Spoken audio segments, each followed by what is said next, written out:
আসসালামু আলাইকুম। আশা করি আপনারা সবাই ভালো আছেন। আলহামদুলিল্লাহ আমরাও ভালো আছি।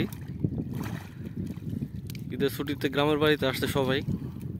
তা আমার ভাইনা, তারপরে ছোট ভাই, আমি সবাই আসছে আসলে পদ্মা নদীতে গোসল করার জন্য। তো ওরা এসে সবাই খুব খুশি, মানে এরকমভাবে গোসল তো অনেকদিন যাবত করতে পারতেছে না। সবাই খেলাধুলাও করতেছে।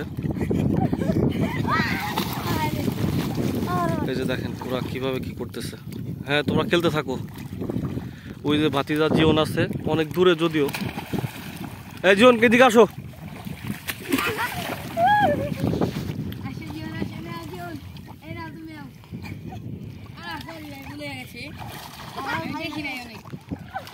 এই যে দেখেন পদ্মা নদীতে গোসল করতেছি আমরা সবাই। দেখেন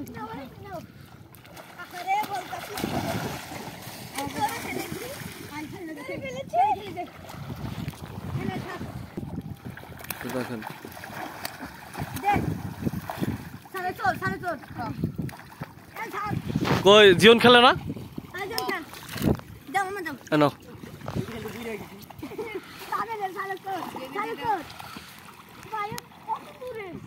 সবাই খেলতেছে।